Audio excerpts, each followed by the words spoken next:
Police ने एक बड़े नकली वीज़ा स्कैम का पर्दाफाश किया है। सूरत के रांदेर इलाके से एसओजी और पीसीबी की टीम ने प्रतीक शाह नाम के एक ट्रैवल एजेंट को गिरफ्तार किया है।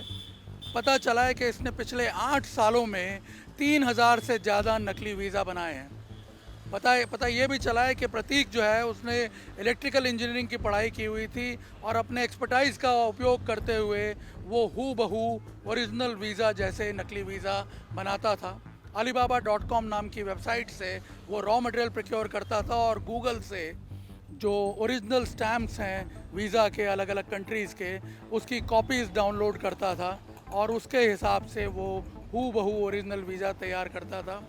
पिछले 1 साल में वो करीब 700 वीज़ा इशू कर चुका था। उसका धंधा किस तरह से फल फूल रहा था, इससे आपको पता चलेगा कि पूरे देश में उसके क्लाइंट फैले हुए थे, ख़ास तौर पे पंजाब, हरियाणा, दिल्ली और दक्षिण भारत के कुछ राज्यों से।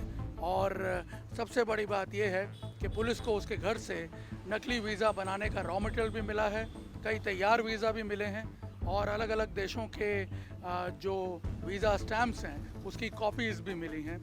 और इसके अलावा ये भी पता चला है, जो सबसे चौंकाने वाली बात है, कि पिछले 8 सालों में वो इसी तरह से नकली वीज़ा बना करके अब तक 5 करोड़ से ज़्यादा रुपए कमा चुका है। एसओजी पीसीबी की टीम ने एक कल रेड की और एक प्रतीक उर्फ अभिजीत नीलेश भाई शाह करके एक बंदा है जो सूरत में रहता है। पिछले 10 सालों से यहाँ ये बोगस जो वीज़ा का स्टिकर बनाने का काम करता है और आंधेर एरिया में गुना रजिस्टर किया गया है। इस आरोपी जो है उसकी हिस्ट्री ये है कि ये इलेक्ट्रिकल इंजीनियरिंग इसका बैकग्राउंड है और ये कोरल ड्रॉ पेंट.net ऐसी वो ऑनलाइन एप्लीकेशन और alibaba.com ये तीनों को मिला के ये बोगस वीज़ा स्टिकर बनाता था।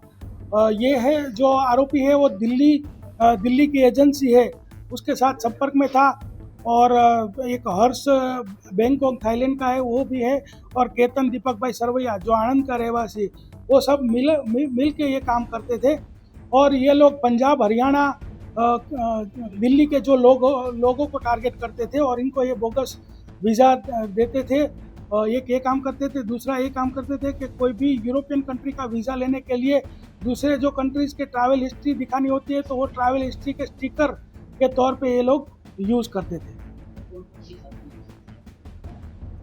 ये लोग हैं जो UK, Canada, Europe, Serbia, Macedonia और चेकोस्लोवाकिया, ये जो कंट्रीज़ है, जो यूरोपियन कंट्रीज़ है जहाँ का वीज़ा लेना बहुत कठिन होता है, तो इसलिए ये कंट्रीज़ के बोगस वीज़ा ये लोग बनाते हैं। सर कैसे ये स्टिकर बनाया जाता था, कितने स्टिकर बरामद किए और स्टिकर का कितना रुपया लेता था?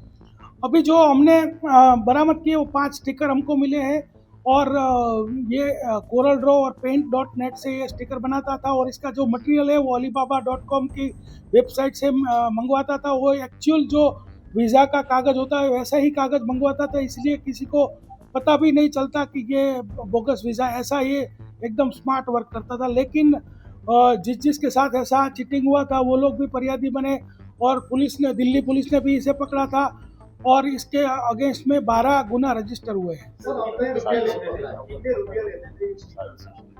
ये जो है दिल्ली की एजेंसी के साथ संपर्क में था। ये वो लोग वहाँ से फोटोग्राफ भेजते थे, ये स्टिकर बना के भेजता था, ये कुरियर भी करता था या तो उनको ऑनलाइन भेजता था। ये एक स्टिकर का ये 15 हज़ार रुपये लेते थे और 10 साल से ये ऑपरेट कर रहा है तो अभी 700 से ज़्यादा स्टिकर इसने बनाए हैं।